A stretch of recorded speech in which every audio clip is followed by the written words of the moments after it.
Kisah ini terjadinya sudah cukup lama, sekitar tahun 1980-an, di sekitar daerah pertigaan Ring Road Utara dan Jalan Raya Jogja Solo. Tapi mungkin kala itu jalan lingkar Ring Road belum ada. Alkisah, ada sebuah keluarga muda yang sudah dikarunia satu anak balita. Mereka membeli sebuah rumah di daerah tersebut. Sebenarnya mereka bukan pendatang, hanya saja mereka mencoba untuk belajar hidup mandiri, lepas dari bantuan orang tua, sehingga memutuskan untuk membeli tanah dan rumah sendiri. Kehidupan keluarga tersebut bisa dikatakan berkecukupan dan kebahagiaan mereka bertambah semenjak kehadiran seorang anak di tengah kehidupan mereka. Mereka juga aktif dalam kegiatan keagamaan di gereja di sana.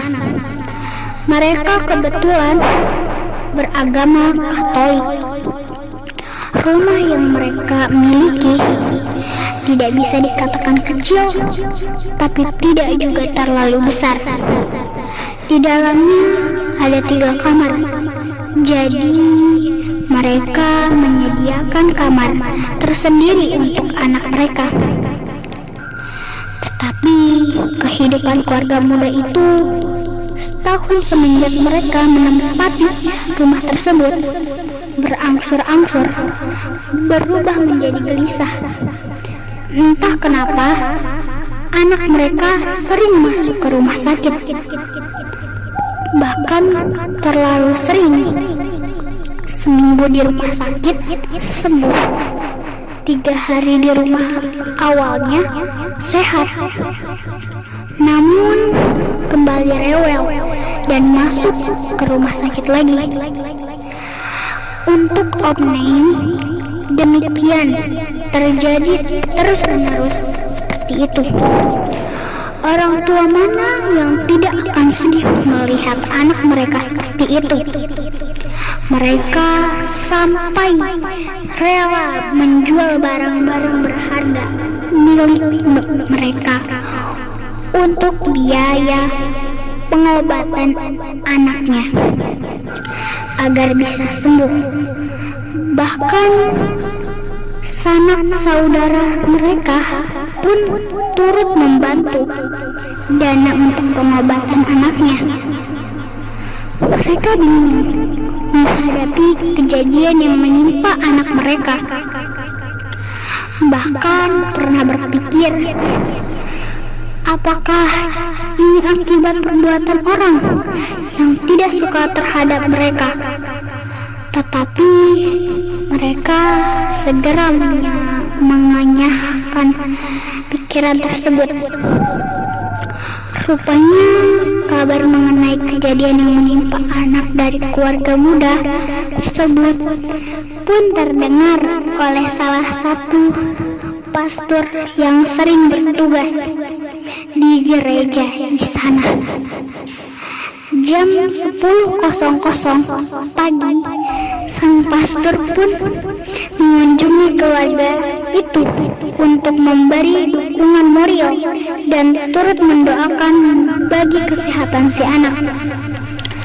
Tapi entah kenapa, sepertinya si pastor tersebut memiliki sedikit kelebihan kepekaan tentang hal yang tidak wajar. Merasakan ada sesuatu yang tidak salah, tidak beres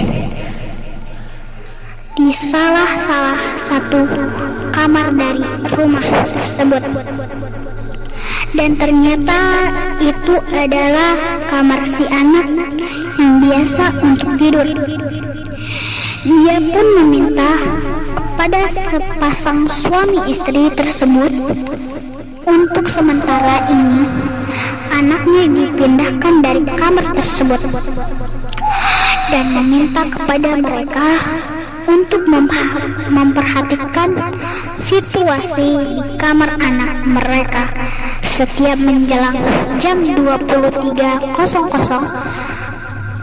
02.30 dan 05.00, hanya untuk memastikan kecurigaan sang pastor atas kamar tersebut. Suami istri tersebut pun melaksanakan permintaan pastor.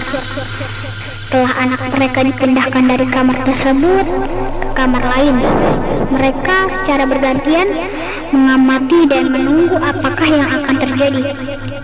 Dan benar saja, keduanya mendengar seperti ada suara kaca yang bergetar dari jendela kamar, disusul suara seperti logam yang dipukul-pukulkan, dan setelah itu berhenti, keduanya langsung memasuki kamar anak mereka. Memang tidak melihat sesuatu, tetapi jendela kamar sedikit terbuka. Padahal sebelumnya telah dikancingkan. Jendela pun kembali dikunci dan mereka berdua sepakat untuk tidur di kamar tersebut dan menunggu jam berikutnya. Sebenarnya mereka agak cemas juga berada di dalam kamar itu, takut kalau yang akan mereka lihat adalah wujud yang aneh-aneh. Walaupun pastor mengatakan tidak akan ada apa-apa atau penampakan, namun yang namanya tidak tahu apa yang akan dihadapi dan dilihat, terlintas pikiran-pikiran negatif mengenai hal tersebut. Tetapi sang anak mereka tetap berusaha untuk bertahan di kamar itu. Dan saat menjelang jam 02.30, mereka mendengar dan melihat jendela kamar seperti bergetar dan kunci jendela seperti bergerak pelan dari posisi mengunci menjadi posisi tidak terkunci, serta jendela seperti terbuka. Memang tidak ada perwujudan yang menggerakkan semua itu. Demikian juga pada jam 05.00 pagi, hal yang sama terjadi. Heranlah mereka dengan semua itu, antara percaya dan tidak. Mereka telah mengalami kejadian yang aneh berturut-turut. Pantas saja anak mereka sering terbangun dari tidurnya dan menangis pada jam-jam itu. Lalu menjelang pukul 10.00 pagi, dengan membawa si anak, mereka menemui pastor tersebut yang memang sudah menunggu mereka. Pasangan suami istri tersebut lalu menceritakan apa yang mereka alami di kamar anak mereka. Si pastor pun seperti berpikir keras dan akhirnya mengatakan kalau kamar tersebut sebaiknya jangan digunakan untuk kamar tidur anak mereka, karena medan magnet yang ada di kamar tersebut sangat besar untuk kondisi tubuh anak-anak yang berusia di bawah 12 tahun, sangat berbahaya. Si pastor mengatakan kalau di kamar yang lain aman bagi si anak, tetapi kamar itu sebaiknya jangan digunakan untuk anak-anak. Untuk membuktikan ucapannya, si pastor berjanji akan datang ke rumah mereka jam 20.00 malam. Si pastor datang ke rumah itu dengan membawa 2 batang besi seperti untuk pondasi bangunan rumah yang panjangnya 1 meteran. Lalu dengan ditemani tuan rumah, ia masuk ke kamar tersebut selama 3 atau 5 menit. Dan ternyata saat berada di kamar tersebut, 2 batang besi yang dipegang oleh si pastor perlahan semakin membengkok atau melengkung. Lalu mereka keluar dari kamar itu. Dan pastor pun menjelaskan kalau memang medan magnet di kamar di sana sangat berbahaya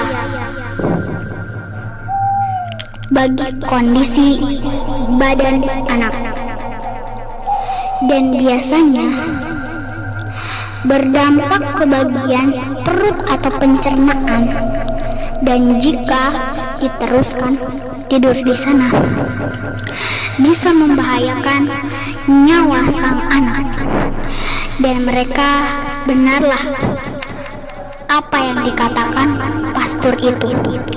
Sakit yang diderita anak mereka sesuai diagnosis dari dokter rumah sakit adalah gangguan pencernaan.